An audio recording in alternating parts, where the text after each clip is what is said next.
जय हिंद दोस्तों, आप सभी का स्वागत है क्राइम फ्रेम के इस एपिसोड में।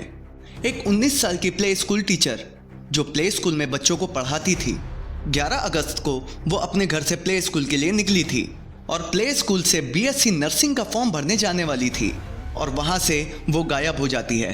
फिर 13 अगस्त को पास के ही एक नहर में उसकी लाश मिलती है।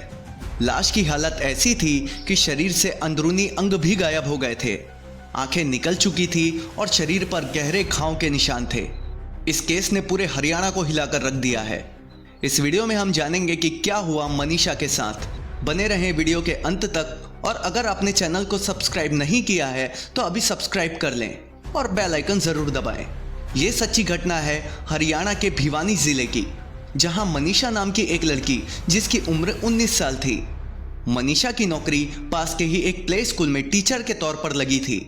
11 अगस्त को मनीषा अपने पिता संजय को यह कहकर निकली थी कि स्कूल से आते समय वह बीएससी नर्सिंग का फॉर्म भरने पास के ही एक आइडियल कॉलेज जाएगी। मनीषा पढ़ाई में होनहार थी और नर्सिंग में अपना भविष्य बनाना चाहती थी, पर 11 अगस्त की शाम होने तक मनीषा घर वापस नहीं लौटी। घर वाले इंतजार ही कर रहे थे कि तभी शाम को 6 से 7 बजे के बीच मनीषा के पिता को मनीषा का मिस कॉल आया और कई बार कॉल बैक करने पर भी मनीषा कॉल नहीं उठाई। तभी मनीषा के पिता संजय पास के ही पुलिस स्टेशन पर शिकायत दर्ज करवाने गए। तब वहां जाकर संजय ने पूरा वाकया बताया। तब पुलिस का जवाब आपत्तिजनक था। पुलिस का कहना था कि अभी 24 घंटे भी नहीं हुए हैं, हो सकता है लड़की भाग गई हो, भागकर शादी कर चुकी हो, इंतजार करो, शादी की खबर तुम तक पहुंच जाएगी। तब लड़की के पिता संजय ने इस बात पर पुलिस से गुस्से में कहा कि मैं यहाँ अपनी लड़की की गुमशुदगी दर्ज करवाने आया हूँ और आप लोग ऐसी आपत्तिजनक बातें कर रहे हैं। तब पुलिस संजय को अपने साथ लेकर उस कॉलेज में गई जहां मनीषा नर्सिंग का फॉर्म भरने गई थी।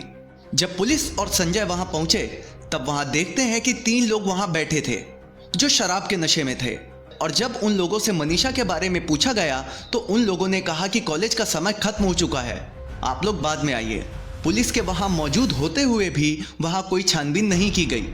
इसके बाद पुलिस वाले और संजय वापस आ गए।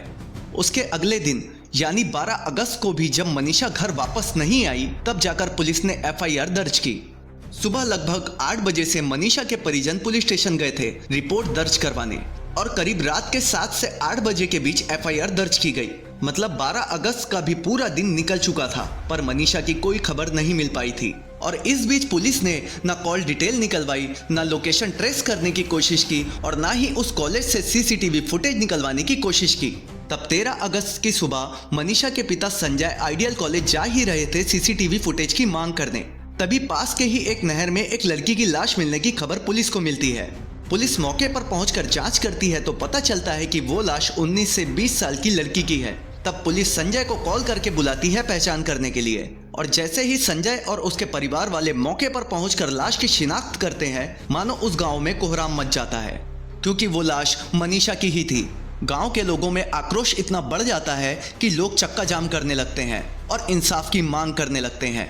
पुलिस लाश को पोस्टमार्टम के लिए भेजती है पर घर वाले लाश लेने से मना कर देते हैं और कहते हैं कि जब तक इंसाफ नहीं मिलेगा हम लाश वापस नहीं लेंगे।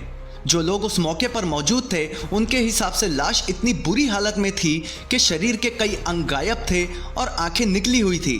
गले में गहरा घाव था कि मानो किसी ने धारदार हथियार से बार बार हमला किया हो। ये केस पूरे हरियाणा में आग की तरह फैलने लगा। राजनीतिक दल भी बयानबाजी करने से पीछे नहीं हटे।